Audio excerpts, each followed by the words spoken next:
ওই মেয়েটা সুন্দর না? Excuse me. এক্সকিউজ মি, এই ঠিকানাটা কোথায় একটু বলতে পারবেন? ওই যে ওই বাজারটা দেখছেন, ওই বাজারটা পার হলে একটা 3 তলা বাড়ি আছে, ওটাই আপনার ঠিকানা। Thank you. ওর দিকে চোখ তুলা দেখে চোখ উঠেলে তুই ওর লোকে কথা বলতে এই থামুন, উনি কোনো খারাপ উদ্দেশ্যে আসেনি, এখানে নতুন, উনি আমার কাছে একটা ঠিকানা জানতে এসেছিল। হ্যাঁ সেটাই তো। আচ্ছা ঠিক আছে আপু, আপনার গাড়িতে ওঠেন। হারাম দাদা, খাইছোস না? আজকে তোরে আমি খাইছি।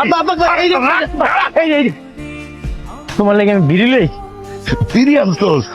আগে কবি না, সারাদিন পানিতে থাকতে থাকতে শরীর একেবারে ঠান্ডা হয়ে গেছে। আপনি আমার রুমে ঢুকছেন কেন? রুমে কি আর সাথে আইছি? তোমার গ্রানেই তো আমার তোমার রুমে টেনে নিয়ে আসছে। আমার দেখলে আমার নেশা নেশা থাকে। সরেন এখান থেকে, আপনাকে বলছি না আমার গায়ে হাত দেবেন না, যখন তখন গায়ে হাত দেন কেন? কেন? তোমার শরীরে হাত দিলে কি তোমার শরীরে ফুসকা পড়ে যাবো? একদম বাজে কথা বলবেন না, ফালতু লোক কথাকার। এরকম করলে কিন্তু আমি বাবার কাছে বলে দিব। তো যাও, বাবারা যা বলে যাও, যাও।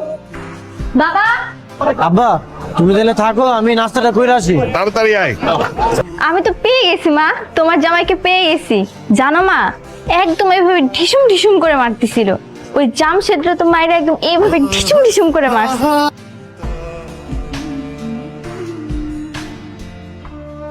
ওর বৌমার লেগে মারামারি করছি, কিন্তু ওর হাসিটা দেখে না আমি হাইসা দিছিলাম, এরপরে আমার মারছে।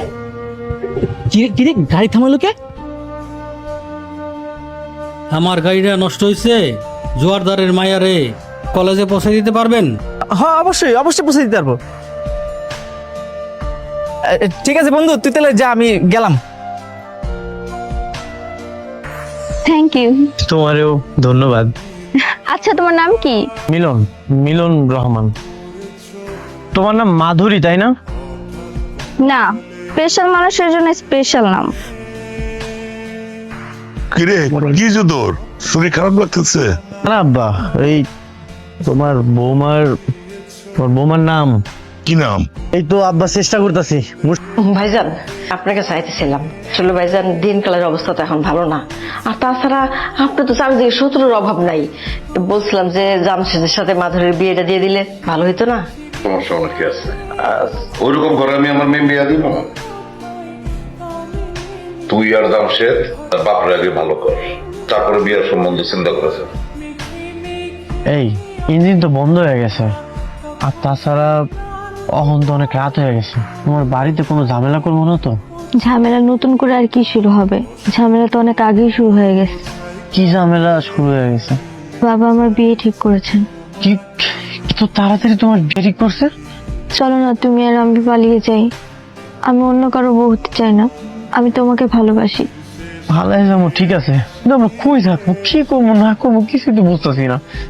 আমি এত কিছু জানি না, তুমি যেখানে ইচ্ছে সেখানে নিয়ে চলো, আমরা অনেক দূরে কোথাও গিয়ে ঘর বাঁধবো, যেখানে তুমি কাজ করবে আর আমি তোমার ঘরের বউ হয়ে থাকবো। আমি চাই সারা জীবন তোমার বাসায় এভাবেই থাকতে। ওরা কি সারা রাত নদীতে ছিলি? হ আব্বা। এদিকে তো ওর আব্বা চারিদিকে লোকজন দিয়ে খুঁজতেছে, ওরে তোরে পাইলে মাইরা ফেলবো। কি করবো কাও, নদীতে এই ট্রলার ইঞ্জিনটা বন্ধ হয়ে গেছিল, তাই আর রাত্রে ওরে বাড়িতে দিয়ে যেতে পারিনি। আচ্ছা মা, তুমি এক কাজ করো, তুমি তোমার বাসায় চলে যাও। হাই সব, হাই হাই। আঙ্কেল আমি বাড়িতে যাব না। বাড়িতে যাবো না মানে? আঙ্কেল আমি মিলনকে ভালোবাসি, আমি ওর সাথে থাকতে চাই, আমি ওর সাথে পালাতে চাই, আপনি একটা ব্যবস্থা করুন। তুমি কি জানো না তোমার আব্বা কেমন মানুষ? আমার পোলারে তো জানে মাইরা ফেলবো। আব্বা আমি ওর অনেক ভালোবাসি, ওর পাশে আমি সারা জীবন থাকতে চাই, একটা ব্যবস্থা করে দাও না। কি করবো না করবো কিছু না মাথায় আইতাছে না, তুমি একটা ব্যবস্থা করো। এক কাজ করতে এলে তুই এখনই পালা, এখান থেকে সোজা বাস স্টেশনে যাইয়া ঢাকা যাবি গা, আর কোনোদিন কিন্তু এলাকায় আসবি না, ঠিক আছে? এই টাকাটা রাখ, রাখ।